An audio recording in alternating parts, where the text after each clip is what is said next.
Can I ask you a question? Yeah. How long have you been listening to my beats? No, I'm coming. Well, my favorite song was the Key on. Let's see. What is my favorite song? I'm not gonna lie, he had a hold on me. Heat? Yeah, it did have a hold on me. Yeah, nah, he was. I overplayed it. He is. Hold on, I want you owe me some of your royalties. Matter of fact. Oh, oh, you don't see some money. I want to ask this question because I don't know if it will make it, but I'm just gonna ask. I will start this conversation. I was talking to OG Parker, right? Mm-hmm. We was talking about Chris Brown doing. He's gonna be there on Saturday. Versus. No, Parker. Parker. No, Parker. Oh, yeah. I wish Chris Brown gonna be there. Right.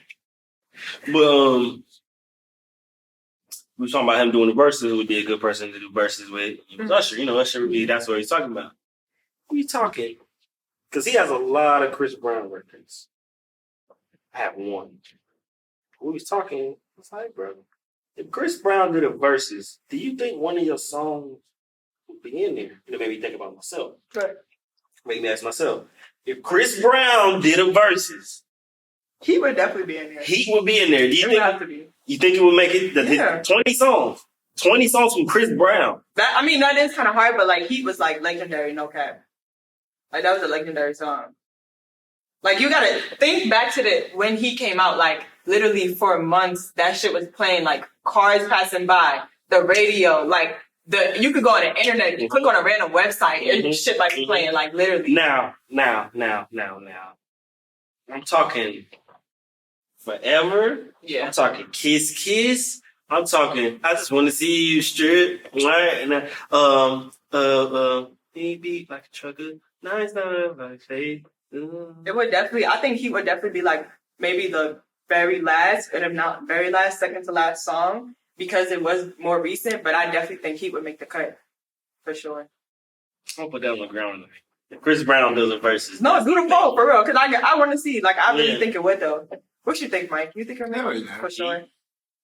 Damn, so I have a Chris Brown versus top song, 20 verses song. Facts. That's crazy because he's like a generational nigga. Like, no, literally, like Michael Jackson of our generation.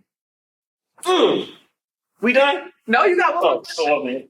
Now you gotta look into the camera. You gotta tell them what advice would you. I would tell you there's certain principles in life itself that applies to everything. Sound is subjective. What you choose to put the snare, where you choose to put the piano, where you choose to put that, when you decide to hit it, what note you decide to hit it, that's all subjective. Whether you like it or whatever, that's all. You can make a beat right now that don't work till 5 years later. That don't mean you were making whack beats today. That means, you know what I'm saying, the time where it became your time for it to be the subject, I should say. But certain things apply in every facet of life. Being on time, being polite, being courteous, not being weird, not being fucking weird, not being extremely fucking weird. What is the difference between all those weirds? Being weird is like you asking a nigga for too much shit. You be like, you don't really know him. Being extremely weird is like asking a nigga for shit you don't know him, but keep asking it, like keep calling, like you get somebody calling to get somebody number. Being extremely fucking weird is like coming to somebody DM, like, you know, a sob story, like, I think I said this on this other interview, like, one kid came in my shit talking about his aunt dying or some shit. Yo, chill out for real. No, I was like, I had to keep it real. I was like, he said it, and I was like, and I said it to him too, but I didn't leave him. When I said it, I didn't just say it and like leave him hanging. I said it and because it was like, I don't know if this shit was real, but I held on to him, like, I still communicated. He was like, hit me or something like, hey, let's do this beat. I'll act like, oh, I already know you. He was like, oh, I died or whatever. I said, hey, bro, I'm gonna be real with you, and I'm saying this, I'm fucking with you, and I'm gonna get your number, like, cause he's in my DM with this. I said, bro, nobody cared. Hey, look. You did not say that. I swear to God, I was like, look, and I mean it's like with a good heart, like, if nobody cared, bro. Like, no, look. No, it's true though. Everybody got a story. No, like, bro, oh my God, like, I can't give you mine. Everybody knows somebody, yeah. So. Bro, this is the most nicest way I can say nobody. I'm not saying F your auntie or whatever, because if your aunt died, bro, I'll say a prayer for her. Rest in peace, for sure. You know what I'm saying? No, she's still here. She's still here. Like, well, and so he's saying, But So his aunt didn't die? nah, not that I know of. Well, I haven't talked to him. I haven't talked to him in months. Though. I definitely would. I haven't talked to him in like, it'd probably been like half a year I ain't talked to him. But yeah, like that type of situation, like. But everything I've ever give advice to producers, everything is, you know, certain things you just can't. You don't need talent to do certain things. You don't need resources to do.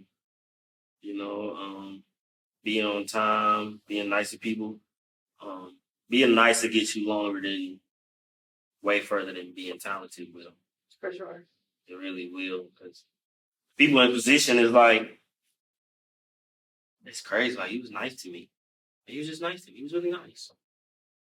Tell me, just being nice get you far. Business, women. You fuck Frederick? He was really nice to me.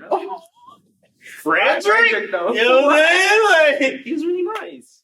But you know what I'm saying? But certain things, you know, I can't, like, I'm not finna keep preaching this DAW. Y'all stop asking me about this DAW or when you was making this beat and da-da-da-da, because that's not the shit that's gonna get you on. Because I wasn't listening, like, I grew up on Kanye West. Like, that's my favorite producer, and nothing, I mean, sampling maybe, but nothing I really do right now is shit he do or would do. It's shit Buddah would do. You know what I'm saying? He inspired me to keep going. You know what I'm saying? But, like, the things that people need to get taught is to, like, we all have a genius level talent. We all have a genius. I don't feel like God put me here and just like, nah, I'm going to give it to you. Yeah, you just got to unlock it. I'm going to give it to you. You just got to disperse it amongst other people. No, he put it in everybody. He put it in everybody. Just one person will come and show you what you're supposed to do with your genius level. For me, it was my Uncle Joe. It was the man my aunt married. I was like 7 or 8. They're still married, but for me that was that. Like, if I never met Uncle Joe, I would say I'd be a millionaire. I would say I'd be able to feed my kids how I would feed them. You know what I'm saying? But this is that type of thing. Being nice, being kind, being courteous, and not knowing it. Because at the end of the day, he was just showing me stuff. I used to take the time. I used to ride the train to get to his house. I used to fly to New York and Jersey when they stayed up there. So he was real influential in your life. Yeah. But he ain't know what. He used to say it too. Like, he never spoke as like, if you make it or whatever. I don't know if he really believed or this the way he's taught to talk. He just talked like real influential. Yeah, like because also he was a teacher. Yeah. So he can't go to. So it's like the things you say to kids every day. Like, they actually talk like that. To 8th graders, like, yo, when you da-da-da-da, not like, man, if you graduate, then you probably could, like, right. Or if you do this, or he used to be like, yo, man, when you watch, I'm telling you, when it's gonna get to that. I don't even know if he really believed it, but he used to speak like it all the time. So I think they have a natural like belief. So when everything started happening, it was just like, I was never surprised. Like, I got my $1 million. I wasn't surprised. When I got my first song, I wasn't surprised. It was just like, damn, about time. They were always talking about. So where's Uncle Joe now? Uncle Joe? Oh, yeah, down. Yeah, Uncle Joe, him teaching me and his son being around, he picked up on a lot too. Like, little tag team, that's my actual blood little cousin, like, right. My school cousin. And he's making records now. He made the Megan Thee Stallion record with me on Something for the Hotties. Oh, you know what I'm saying? Hard. He's 12. He's 13 maybe now. I think he just had everything. That's hard. You know what I'm saying? So you know what I'm saying? So everything come back around, full circle for Uncle Joe. The family itself. That's real full circle, wow. Yeah. You know, my aunt is my lawyer, so everything come back full circle. No, it definitely does. All right, this could be off camera, or it could be on camera if you want. But like, where did Buddah Blessed Be come from? Like, where did that name come from? My uncle gave it the name. My Uncle Joe. But Buddah is my actual middle name on my birth certificate. Really? Yeah. I thought you was Buddhist. Wow. I really thought you was Buddhist for a second. Well, my nickname was Buddah in the Church of the Jesus. But my it's crazy because I was actually born a junior. I was born Alfred Burdett Douglas Jr. But then, my dad did, my mom was like, no, you're not being named after him. So like maybe like 2-3 months after me being born, my name was changed to Tyron Buddah Douglas. But they made Buddah my middle name because that's what they called me. My name was Alfred. They called me Buddah. That was my nickname. So when they changed my name, they had to go in there. It's Buddah. And then my uncle was like, yo, Buddah bless. Buddah bless. Like like the herb, bless. Then I added this beat, bless this beat. I just added it on. That's hard. Don't ever underestimate having a good name too.